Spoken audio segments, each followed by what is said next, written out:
A nyári meleg kánikulai napokon, amikor a víz kisímul, gyakorta megfigyelhető jelenség, hogy a fenéken felkínált csali érintetlen marad. Teljesen mindegy, hogy milyen módszerrel kínáljuk fel, legyen az fédeltechnika, hagyományos fenekező vagy bójus módszer, egyszerűen nem tudunk kapást kicsikarni.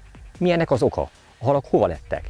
Hát itt vannak a tóban, ez nem kérdés, de akkor miért nem táplálkoznak? Ha végig gondoljuk, gyorsan rájövünk, hogy a halak a melegebb időszakban felemelkednek a középső és a felső vízrétegekbe, és nagyon nehezen lehet őket lecsalni a mederfenékre, és ott táplálkozásra bírni.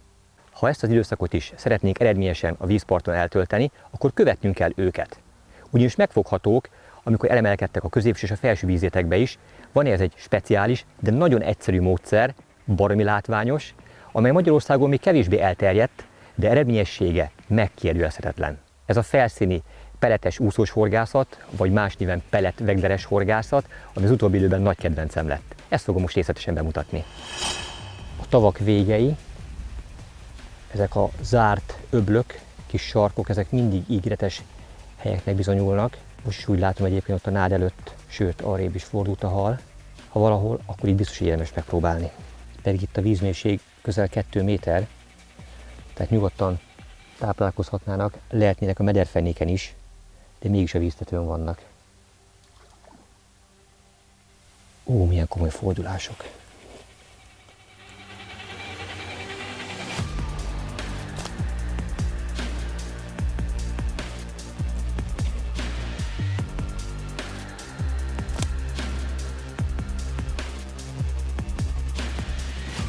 Egyre többen és többen lesznek. Elsőként megpróbálok a csali gyűrűbe olyan peletet tenni, mint amivel a halakat etetem. Ez egy levegő pelet. Megnézem, hogy horoggal együtt, ha belogatom magam elé, akkor fenn marad-e. Ott az úszom, és mellette balra pedig a pelet. Túldobok rajtuk. Szépen finoman. Visszahúzom.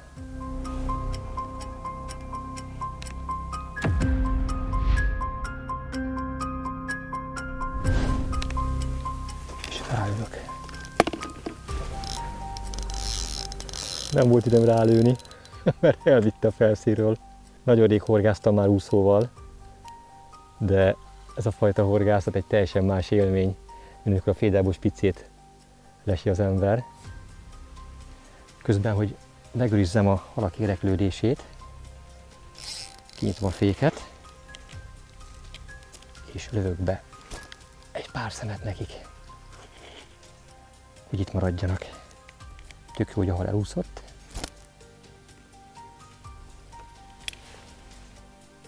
Így nem zavarja a többieket. Hogy görbíti a pelletflótbotot.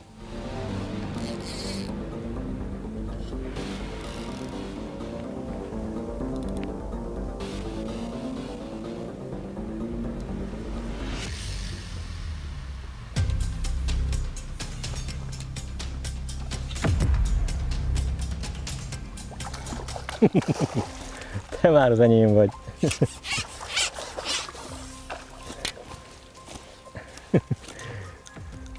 Ott a horog, egész mélyen beszívta. Tehát nem volt félreértés, egyértelműen akart enni. Itt az első pelletvaggeres ponty. Engedem is vissza, hogy mielőbb a haverjaival is megismerkedhessek.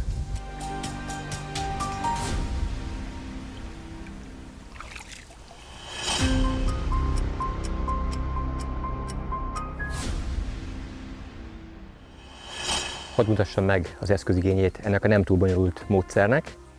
Kell hozzá egy bot, kell hozzá egy orsó és néhány úszó. Nagyjából ennyi. A bot egy olyan mintabot, amely még felirat nélküli, és kifejezetten ehhez a felszíni peletes úszós horgászathoz van kifejlesztve. Ez nem féderbot, ez egy úszós bot, és kellő erőtartalékkal, kellő rugalmassággal bír. A meccsbotokhoz tudnám talán hasonlítani, azóta egy picit erősebb és karakteresebb. Teljes hossza 360 cm, dobósúly tartománya maximum 40 g. Erre egy Fine Carp 5000-es orsót raktam, amelynek a dobjára 20-as monofil zsinort csíveltem. Nagyon fontosnak tartottam, hogy olyan áttetsző, vízben szinte láthatatlan zsinort rakjak fel az orsó dobjára, amely a halak számára szinte észrevehetetlen. Nagyon kedvelem a szuperszenzitív főzsinórunkat, így nem volt kérdés, hogy jelen pillanatban is ezt csévélem az orsódobjára. Felfűzök a főzsinórra egy fix úszrögzítő gyorskapcsot. Ennek a lábacskáit műanyag csövecskék rögzítik a zsinóron. Ezeket kell elsőként eltávolítani, és a zsinórra fölfűzni. A főzsinór végére direkt módon is felköthetném a horgot, de ezzel lekorlátoznám a variációs lehetőségek számát, ezért egy végfület fogok kötni, amelybe az előre már megkötött horogelőkémet fogom belehurkolni. Ezen a horogelőkén egy csali gyűrű van, ebbe fogom majd belehurkolni a csalinak szánt peletet. Ezt 18-as monofil horogelőkére kötöttem, ennek az elkészítését majd a Dühmepraktikák sorozatban be fogom részletesen mutatni. A bonyolultnak egyáltalán nem nevezhető végszerelék elkészült, már csak a jelzőrendszere, a speciális úszó hiányzik, amelyet a kapocsba kell akasztani.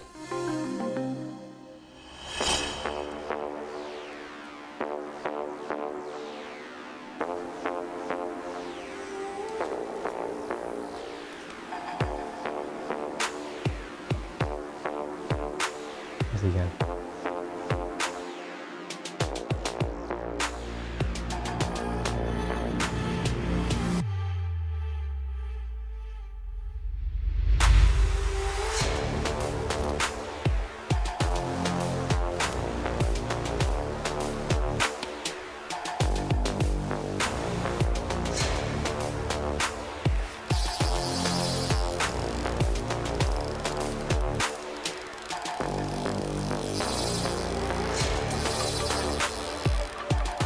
Gyönyörű kapása volt.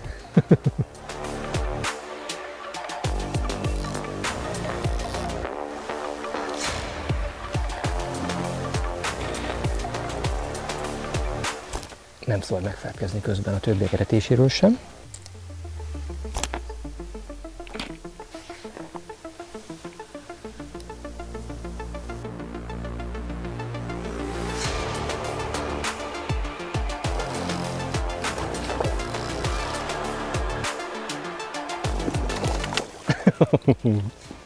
Te is meg vagy!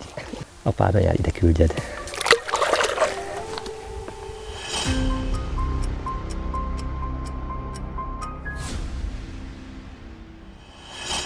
A csaligyűrűben felkínált pelet vagy a víztetőn, vagy pedig közvetlenül a vízfelszín alatt kell, hogy elhelyezkedjen a sikeres horgászat érdekében. Ez viszont olyan úszóra van szükség, amelynél nem szabad a zsinórra már egyetlen egy gram olmot sem tenni, ugyanis az elnehezítené és nem a megfelelő vízrétegben kínálná fel a csalit. Ezek a speciális úszók, amelyek itt az akvárium előtt láthatók, pont ezt a célt szolgálják. Rendkívül jól dobhatók akár nagy távolságra is, mindegyik végébe megfelelő mennyiségű önsúly található, amely remek pozícióba állítja az úszót.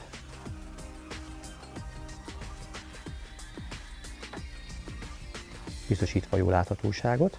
Jól látható, hogy ezeknél egyetlen egy gram olmot sem kell a zsinórra tenni, és már is tökéletes pozícióban vannak. Ugye ezek nem mások, mint önsúlyos veglerúszók, amelyek az úszós horgászatban rendkívül népszerűek és elterjedtek, de jelentős különbség mutatkozik a hagyományos veglerúszók és ezek között a méretben. Ugye ezek 10-12, maximum 15 cm hosszúságúak, míg a veglerúszók nem ritkán 30-50 cm hosszúságúak.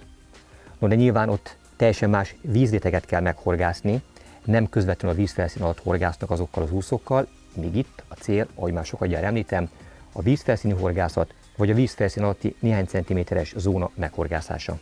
A Pellet-Wegler Mini 5, 8 és 10 g-os méretekben, a Pellet-Wegler Light 10, 15 és 20 g-os méretekben, míg a Pellet-Wegler Dart 10, 15 és 20 g-os méretekben érhető el.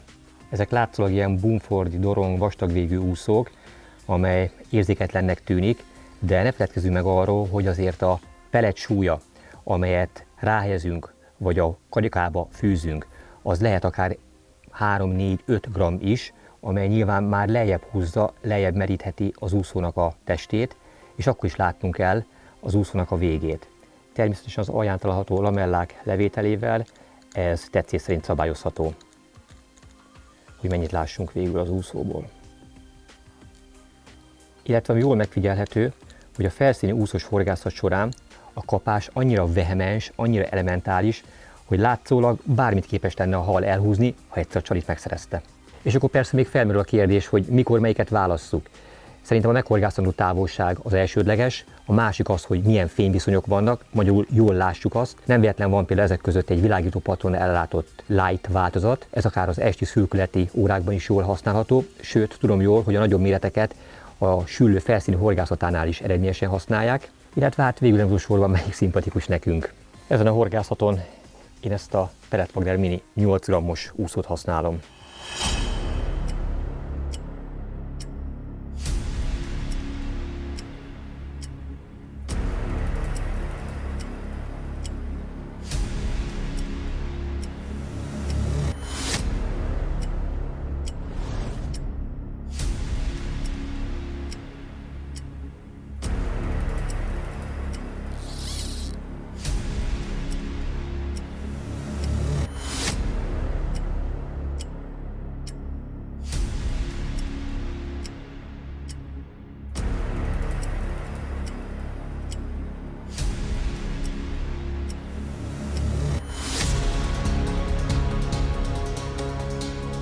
Most megvan, türelmes voltam, kivártam. Az előbb volt 2 rontott kapásom is. De most, amíg nem feszített a zsinort, addig nem emeltem rá. Na te mi vagy? Lehet hallani, hogy a nagyobb halak szinte cuppogva veszik le a peletet a víz felszínéről.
Hoppá, most ért észhez.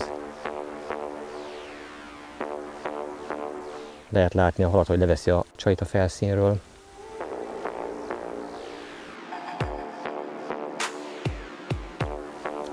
Oha, nézd, milyen szép hal. Amúgy! Aha!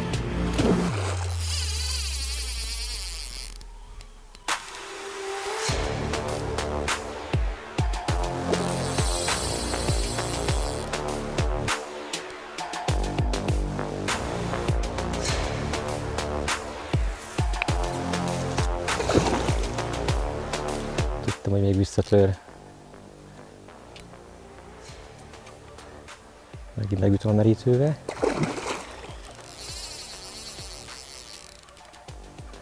Na még egyszer. Most már beletörődött a sorsába. Ja? Majdnem.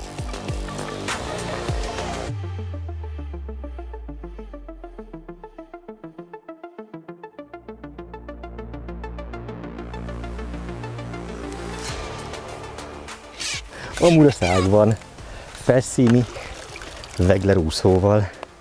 A nyár tipikus fala is megtisztelt a felszínúszós horgászat során. Ő is bekapta a peletet.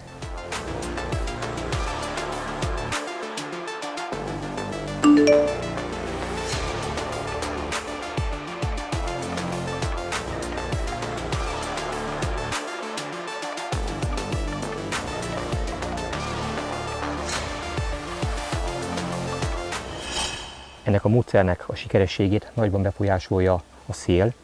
Megfigyeltem azt, hogy ha feltámad, ha nem is túlságosan erősen, de elkezd hullámozni a víztükör, a halak nem jönnek fel a víz felszínre a peletet leszedni. Ilyenkor nincs más választás, mint új helyet kell keresni, és a tónak egy másik szegletében, ahol tükörsima víz fogad minket, ott kell próbálkozni. Mielőtt elszántam magamat arra, hogy átmegyek a tónak a teljesen másik felére, ahol remélhetőleg szélvédett árnyékos részt találok, megpróbáltam ott a túlsó nátval előtt is nagyon óvatosan oda settenkedve becserkészni a halakat, mert ugyanis ez egy cserkésző horgászat, tehát hogyha nagy hanggal vagyunk, hogyha fölállunk, ha széles mozdulatokat csinálunk, akkor a halakat elzavarjuk. A halak meglátnak minket. Ez a víz olyan zavaros normál esetben, hogy szerintem nem lehet több 20 cm az átláthatósága. A halak mégis tökéletesen látnak minket, amikor a vízfelszíni horgászat során próbáljuk meg őket horog végre csalni. Ahogy egy váratlan mozdulat vagy egy ágy feltűnik a part közelében, azon eltűnik az összes hal. Szóval óvatosan, megfontoltan kell minden egyes lépést megtenni annak érdekében, hogy a halak bátran feljöjjenek táplálkozni, és végül megfogassuk őket. De most nincs más lehetőségem, mint egy másik helyet keresek, és remélhetőleg tudok ott is fogni néhány szép pontyot. Ezt a módszert azért is kedvelem, mert minimális az eszközigénye. Úgy is állítottam egyébként össze, hogy tényleg nagyon gyorsan lehet helyet változtatni, kevés eszközt könnyen lehet mozgatni. Meg is mutatom egyébként, hogy mit cipelek magammal. Hát kell ugye egy félvödörnyi pelet, amelyet etetem a halakat, néhány csalizó pelet, amelyet valami csodát várok, bízva abba, hogy esetleg még több halat adnak, mint amivel egyébként etetek, csúzli, peletkarikatágító, egy üres vödör, amellyel ugye a pontymatracot tudom megnedvesíteni, néhány tartalék úszó, horogszabadító, zsinórvágólló, urokkötő, előketartó doboz, kéztörlő, egy nagyobb méretű merítőfej, hogy akasztanék valami kapitális jószágot, és a pontymatrac, amely mindezt elnyeli, és a partra helyezett halat biztonságosan megtartja. Ja, és persze a bot, meg a merítőnyél hálóval együtt. Ennyi az utazó csomag.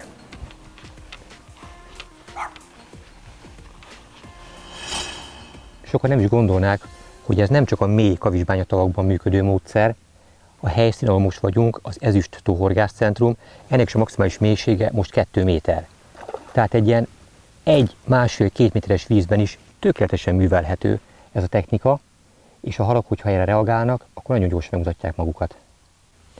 Megfigyeltem, kitapasztaltam azt is, hogy nem az a jó, hogyha a csúszdi kosarát színültig töltöm, és egy nagy adag peletet lövök be egyszerre. Nem, ez nem jó. 5-6-8 szem pelet, de ez folyamatosan. Ez kerüljön a csúszdi kosarába, ezzel lehet legjobban aktivizálni a halakat.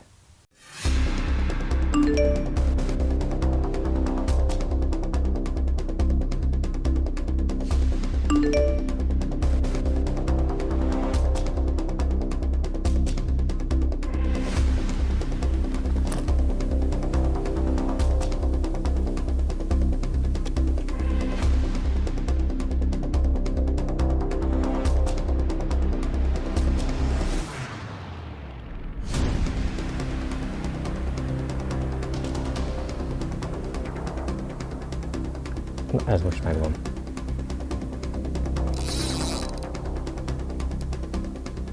Jó tanácsként mondom, hogy amikor eltűnik az úszó, nem szabad azonnal odavágni neki. Számos alkalommal jártam úgy egyébként, hogy a testével sodorta el a hal az úszót, és egy rövid fárasztás után távozott a hal, orgon pedig egy pikkely volt. Viszont, hogyha tartósan a víz alatt marad az úszó, akkor az meg is lesz. Sőt, így lehet igazán biztonságosan megakasztani, és később szájba terelni a halat. Nagyon élvezem ezt a horgászatot. Főleg amikor ilyen gyönyörű pontyok küzdenek a horog végén.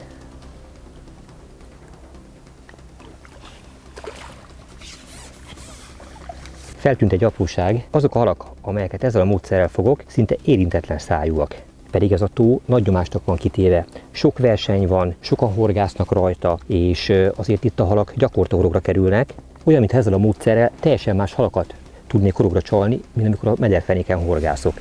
Szép egészséges hal, igazi örömpeca.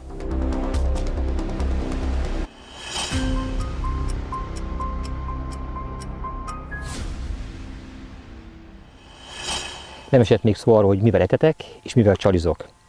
Az etetés során egy olyan levegőpeletet használok, amely garantáltan a vízfelszínen marad, hiszen ez az egész módszernek a lényege, hogy a vízfelszínre tudjuk felcsalni az etetés során a halakat. Ehhez egyetlen olyan pelet kell, amelynek minden szemcséje a víztetőn marad.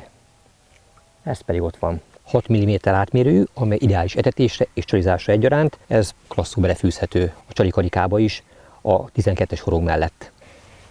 Van még itt egy másik titkos csali. Nem telik el úgy horgászat, hogy ne próbálnék valami újdonságot. Ez egy nagyon nagy felhajtáserővel bíró lebegő csali, ami ráadásul még enyhén füstöl is a vízben. Ezzel is sikerült pár darab halat fognom.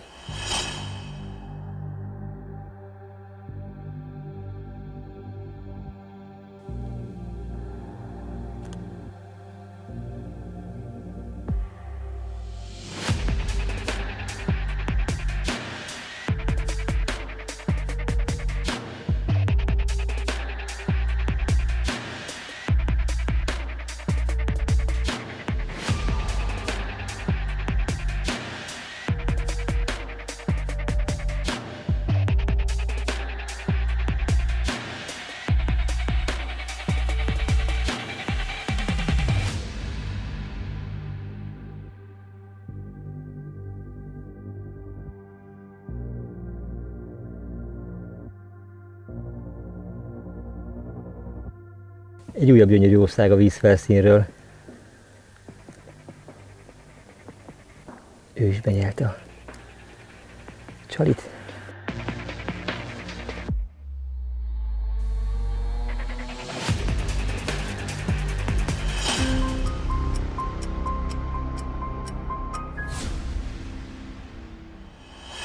Talán már csak egy apró részlet maradt hátra, amit nem osztottam meg ennél a rendkívül egyszerű, de annál hatékonyabb nyári módszernél, hogy milyen távolságra helyezkedjen el a horog az úszótól. Azt tapasztalom, hogy az úszó nem zavarja a halakat. Számos alkalom volt, hogy szinte azt is csipegették és lehúzták, tehát lehetne egészen közel is az úszóhoz a csali, de én azt tapasztalom, hogy egy kicsit távolabb, tehát egy olyan 80 cm-re, 1 méterre el kell engedni a kettőt egymástól, talán akkor lehet a legjobban halra váltani a kapásokat. Amit még mindenképpen javaslok, hogy ellenőrizzétek le, hogy a csali valóban fenntartja a horogot a víztetőn. Nagyon fontos annak súlya, hogyha túlságosan nagyméretű vagy nehéz horgot használunk, akkor elsüllyeszti a csalit, és az bizony sokkal kevesebb kapást eredményez.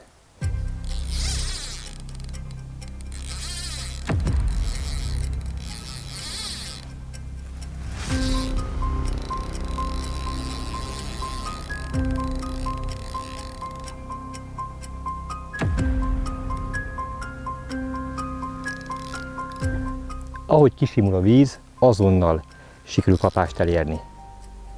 Ahogy hullámzik, nagyon nehéz, de szerencsére ma azért sokkal többet volt sima víz, mint hullámzó, így tökéletes volt ehhez a módszerhez.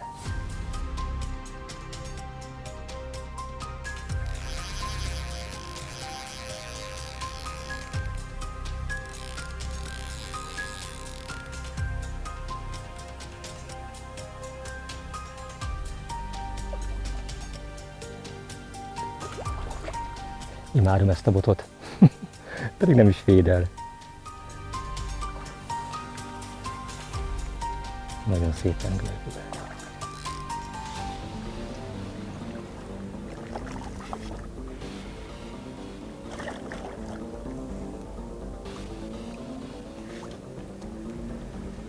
Ez az. El is búcsúzhatnék szebb hallal ettől a mai naptól, mint ezzel a gyönyörű szép ponttyal. Remélem, hogy tetszett nektek ez a módszer, és mielőbb kipróbáljátok ti is, hasonlóan szép halakat kívánok nektek hozzá.